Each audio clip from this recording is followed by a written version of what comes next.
Assalamualaikum warahmatullahi wabarakatuh. Bapak sareng Ibu guru anu dipika hormat sareng sadaya rerencangan anu dipika cinta.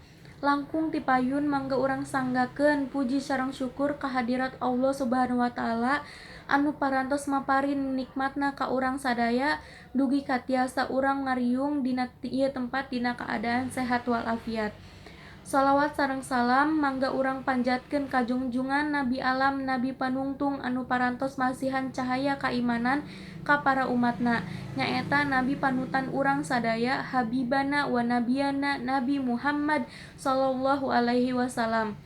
Para hadirin anu ku sim abdi dipika hormat, dina kesempatan ieu sim abdi bade ngadugikeun hiji pidato atawa biantara anu judulna pentingna ngelestarikeun budaya bahasa Sunda di kalangan remaja atawa budak ngora di Jawa Barat. Di zaman sapertos ayeuna di mana loba rupa-rupa budaya asing anu datangna ti luar nu asup ka lingkungan masyarakat urang, ulah nyampe ngajadikeun budaya Sunda jadi semah di lembur sorangan nyaeta di Jawa Barat. Ku kituna urang sadaya utamina nu aya di Jawa Barat kanggo tiasa terus ngalestarikeun budaya bahasa Sunda khususna di Jawa Barat ulah kedah saluyu pikeun mikadeudeuh kana budaya Sunda. Guyub akur sauyunan hiji sapapandegan pikeun ngamumule budaya bahasa Sunda. Tujuanna tangtu wae supados ngahontal hiji tujuan. Supados budaya Sunda teh ulah nyampe leungit. Nah ku ieu riungan mudah-mudahan tiasa ngingetan urang sadaya pikeun nambah mikaresep kana budaya sorangan nu mana ayeuna mulai dipopoho nyaeta kana bahasa Sundana. Upami urang saparantos sapanyawangan kana jentulna masalah soal budaya Sunda anu gaduh kawajiban milarian tarkah kanggo ngungkulan masalah eta aya 3 pihak. Di antarawisna nyaeta kahiji ku urang sorangan salaku masyarakat anu cicingna di Jawa Barat. Jadi urang salaku masyarakat teh ulah nepi poho kana bahasa Sundana nungan saukur ngan bisana ngagul-ngagul kana budaya batur hungkul ari kana budaya sorangan meuni teu diinget-inget saeutik-eutik acan.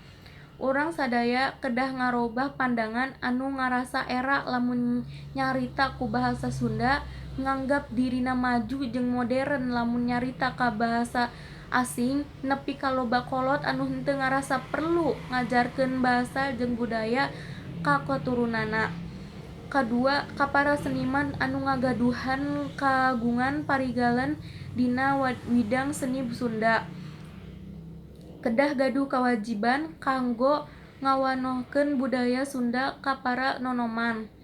Katilu, ka pamarentah anu ngagaduhan kawasan kedah ngajorong kana rupi-rupi kagiatan anu aya di patalina sareng budaya Sunda, boh sacara material oge sacara moral. Janten eta pandangan teh kacida pisan salahna tur kudu dilelempang ku seniman, pamarentah, tur masyarakat urang Sunda sorangan. Nah, para hadirin hormateun sim abdi mugia basa jeung budaya Sunda ditinggal karuhun urang teh tiasa sirungan deui. Tandang makalangan nyigelan zaman. Rupina sakitu nu dipika senggem nedah hapunten ka sadayana bilih dina cariosan sim abdi anu nebe didugikeun seueur kakiranganana. Hatur nuhun kana parhatosanana. Wassalamualaikum warahmatullahi wabarakatuh.